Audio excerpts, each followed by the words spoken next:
হুজুর আকরাম সাল্লাল্লাহু আলাইহি ওয়াসাল্লামের কাছে এক যুবক এসে বলে, ইয়া রাসূলুল্লাহ, আমার নবী, নবী গো, আপনি আমারে তওবা করে দেন, আল্লাহ যেন আমার গুনাহ মাফ করে দেয়। নবীজি বললেন, যুবক রে, তুমি বেশি বেশি করে তওবা করো, আল্লাহ গুনাহ মাফ করে দিবে। যুবক বলে, নবী গো,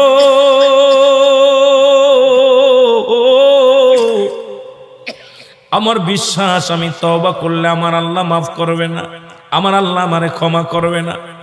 নবী বলে, যুবক রে, তুমি তওবা করো, তওবাকারীকে আল্লাহ পছন্দ করে, ভালোবাসেন। যুবক বলে, নবী গো, আপনি আমার চেনেন না, আপনি আমার কথা মনে হয় শোনেন নাই। নবীজি বললেন, তুমি কে গো? যুবক বলি, ইয়া রাসূলুল্লাহ, ইয়া হাবিবাল্লাহ, আপনি কি জানেন না মক্কা মদিনার জমিনে, মক্কা মদিনার জমিনে যত কবর দেয়া হয়, এই কবর থেকে লাশ কাপনের কাপড় চুরি হয়ে যায়। নবী গো, আপনি কি জানেন না? নবী কয়, হ্যাঁ আমি জানি, কাপনের কাপড় চুরি হয়। এর চাইতে কষ্ট থাকতে পারে? নবী চোখের পানি ছেড়ে বলল, যুবক রে, মানুষ যাবার পরে 3 টুকরা কাপড় মাত্র সঙ্গী। যুবক বলে, ইয়া রাসূলুল্লাহ, ইয়া হাবিবাল্লাহ, নবী গো, মক্কা মদিনার জমিনে যত কাপনের কাপড় চুরি হয়েছে, ওই কাপনের কাপড় চুরি করেছি আমি, নবী গো, আমি সেই যুবক, কাপনের কাপড় চুরি করা যুবক। আল্লাহু আকবার। আল্লাহর নবী ডাকতে বলে, যুবক রে, ও যুবক, শুনে নাও, তুমি কেমনে এই কাজটা করলা? তুমি মানুষের কাপনের কাপড় চুরি করলা। এ যুবক, দুনিয়ার মধ্যে কি আর কোনো কাজ পাও নাই? যুবক বলে, ইয়া রাসূলুল্লাহ, ইয়া হাবিবাল্লাহ, নবী গো, ও মায়ার নবী, আমি ভুল করেছি, আমারে আপনি তওবা করে দিন, আল্লাহ যেন আমারে মাফ করে দেয়। যুবক বলেন, আল্লাহর নবী বলে, যুবক রে, তুমি তওবা করো, তওবা করলে আল্লাহ মাফ করে দিবে। যুবক বলে, নবী গো,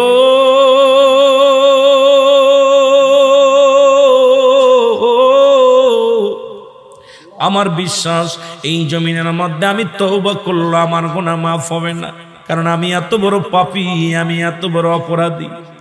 আল্লাহর নবী কয়, যুবক রে, তুমি তওবা করো, তওবা করলে আল্লাহ তোমারে মাফ করে দিবে।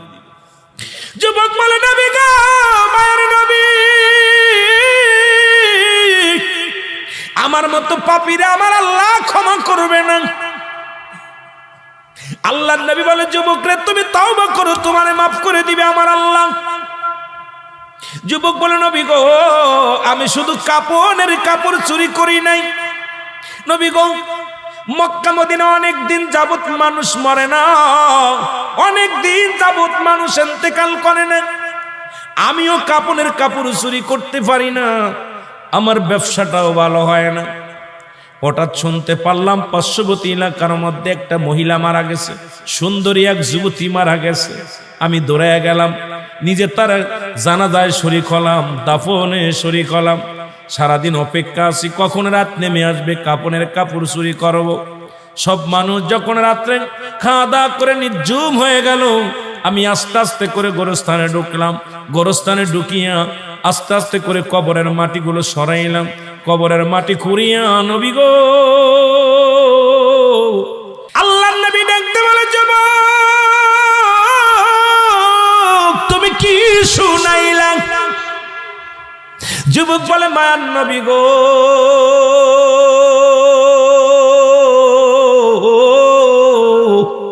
ও মায়ার নবী, যখন আমি, নবী গো, ওই মহিলার সঙ্গে ব্যভিচার করিয়া কাপড় 3টা নিয়ে লাফ মেরে উঠলাম কবর থেকে, এমন সময় একটা আওয়াজ শুনতে পাইলাম, ডাকতে বলে, যুবক রে, আজকে আমি তোরে বাধা দিতে পারলাম না, আজকে তোরে আমি ঠেকাইতে পারলাম না। ও যুবক, আমার সনে অন্যায় করলি, জীবনে কোনো বেগানা পুরুষ আমার জীবনে আসে নাই, আজকে তুই আমার সনে অন্যায় করলি, আমি আল্লাহর আদালতে মামলা দিলাম, আল্লাহ যেন কোনদিন তোরে ক্ষমা করে না। জোরে বল আল্লাহু আকবার। নবী বলে যুবকরে তুমি দূর হয়ে যাও, আমার কদম থেকে তুমি দূর হয়ে যাও।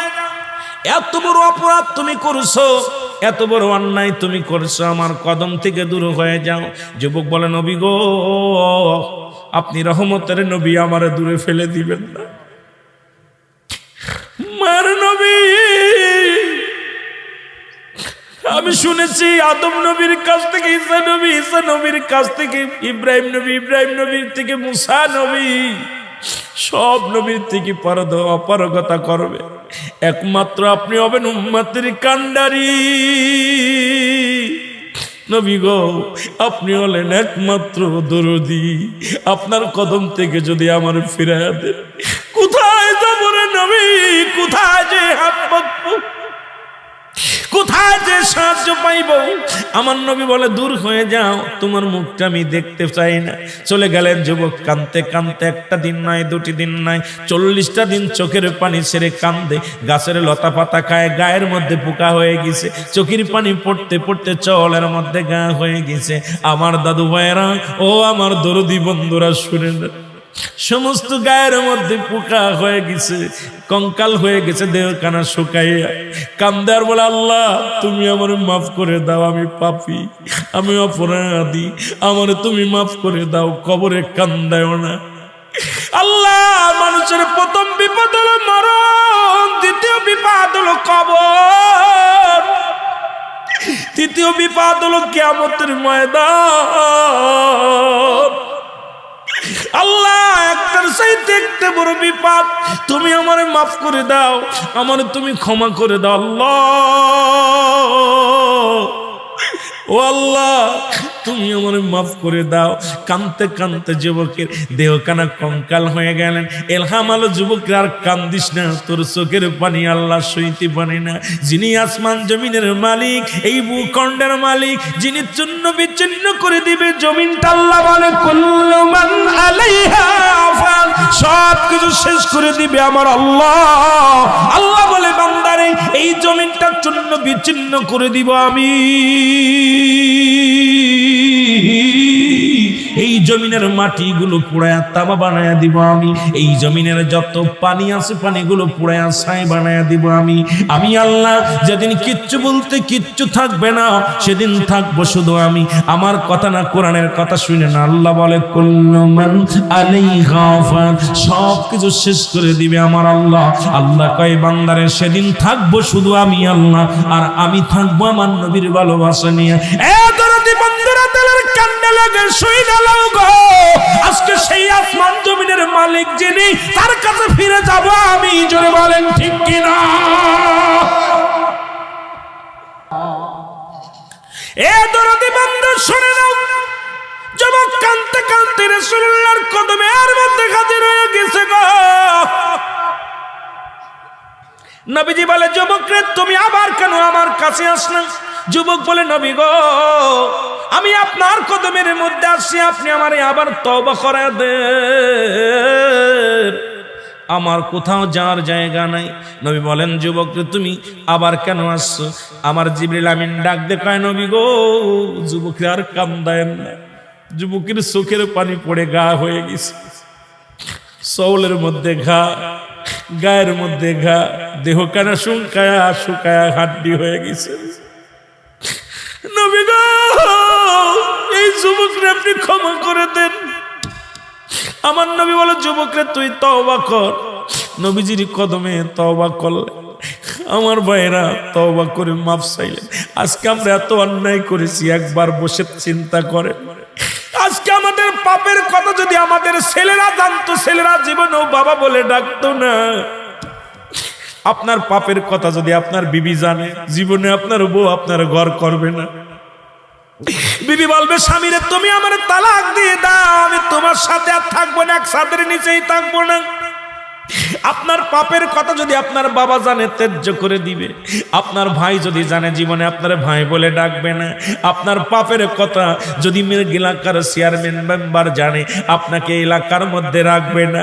এত অন্যায় করার পর আমার আল্লাহ প্রকাশ করে নাই, গোপনে পাপ করেছেন, গোপনেই রাখছেন, গোপনের গোপন। সেই আল্লাহরে কেন কানবেন না? এত হাসি কেন, এত রহস্য, এত তামাশা কেন?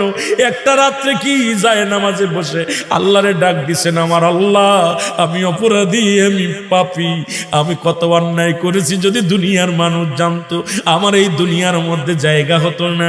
আমার আল্লাহ তুমি আমারে মাফ করে দাও, কারণ যিনি গোপনের গোপন তিনি কত ভালোবাসে তার উম্মাত বান্দা বান্দিরে।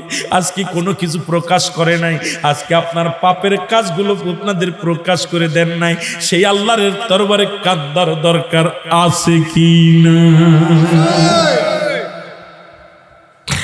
আমার ভাইয়েরা মাঝে মাঝে চিন্তা করি, আল্লাহ বয়স 43 পা দিয়েছি, বাবারে কখন যেন মৃত্যুর ডাক পড়ে যায়, মনে হয় আমি বাচ্চা বয়স, আসলে না রে বাবা, 43 পা ফেলাইয়া দিছি, আর 2-1 বছর বাঁচবো কি জানি না, কখন যেন মালাকুল মাউত এসে যায়, কখন যেন ধরা পড়ে যায়। বাবারে কখন যেন আপনাদের একদিন শুনবেন রুহুল আমিন সিদ্দিকী আর নাই, এই দুনিয়ার মায়া ছেড়ে চলে গেছি।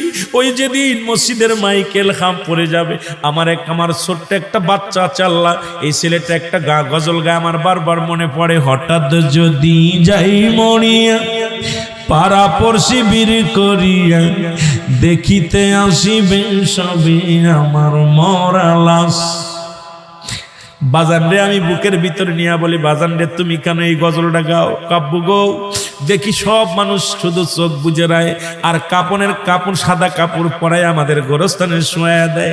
এ মুসলমান, মাত্র 3 বছর বয়স শিশু ছেলে, আমার দাদু ভাইয়েরা কয়েকদিন আগে চাচা মারা গেল, ছোট ভাই আমার সঙ্গে আমাদের মেহেদি হাসান ছিল, সন্তানরা এত টানিয়া খালি বারবার কবরের পাশে দাঁড়ায়, আমি কাব্য তুমি আমার কোলে আসো। কাব্য কেন শোয়াইলো?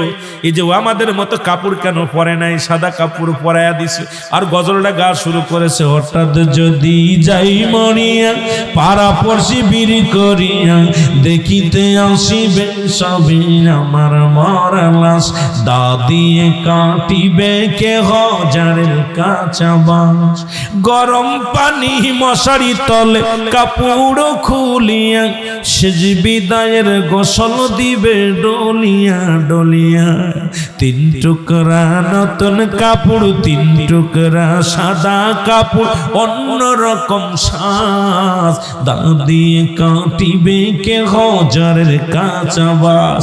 এর মুসলমান পাটা কবরে চলে গেছে, এখনো দুনিয়ার পিছে পিছে ঘুরছে, ও তোর পিছে পিছে ঘুরছে সমন, কোন দিন গলায় পড়বে বেরি, দেখ না মন জাক মারি দুনিয়াদারি। আমার আল্লাহ বলেন কুল্লু নাফসিন জায়কাতুল মাউত। আমার রাসূল কি বলে? দলিল মেরকাত সরে মেরকাতের 10ম খণ্ড 722 নম্বর পৃষ্ঠা, তাফসীরুল বায়ান 5ম খণ্ড 524 নম্বর পৃষ্ঠা। আমার নবী কালা ইন্নাল্লাহি, আল্লাহর যারা মাহবুব বান্দা হয়ে যায়, লা ইয়ামুত, তার মৃত্যুবরণ করে না। আল্লাহ কয় প্রতিটা প্রাণীর মৃত্যু স্বাদ গ্রহণ করতে হবে। আমার নবী কয় যারা আমার প্রিয় মাহবুব বান্দা হয়ে যায়, আমার আশিক, আমার পাগল হয়ে যায়, এই দুনিয়া থেকে তাদের মৃত্যু নাই।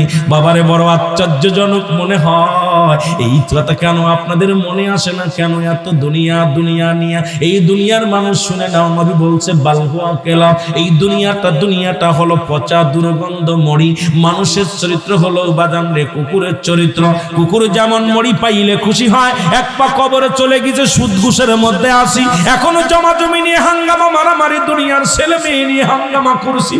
দাদুরে কখন যেন ডাক পড়ে যাবে, মসজিদে হাম পড়ে যাবে, আর আপনি নাই, তাহলে দুনিয়ার মধ্যে কি করলেন, কি নিয়ে যাবা কবরে? ওই কবরের পুঁজিটা করার দরকার আছে কি না? এই জন্য আল্লাহ কি বলে দেখেন না, আল্লাহ বলেন ইয়া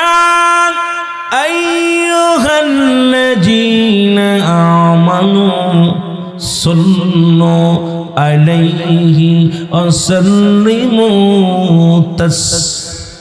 আল্লাহ যদি বলতে আইয়ুহান নাস, নাস শব্দের অর্থ মানুষ, মানুষের মধ্যে বেঈমানগুলো আছে, মানুষের মধ্যে বাটপারগুলো আছে, মানুষের মধ্যে কাজ্জাব আছে। এরা জীবনেও নবীরে ভালোবাসবে না। আল্লাহকে এই মানুষের মধ্যে একটা মানুষ আছে, তারা হলো ঈমানদার। ঈমানদারেরা শুইনা নাও, দুরূদ ও সালাম পাঠ করো কার উপরে? আমার নবীর উপরে। এই জন্য ঈমানদারেরা নবীর জন্য পাগল, জোরে বলেন মারহাবা।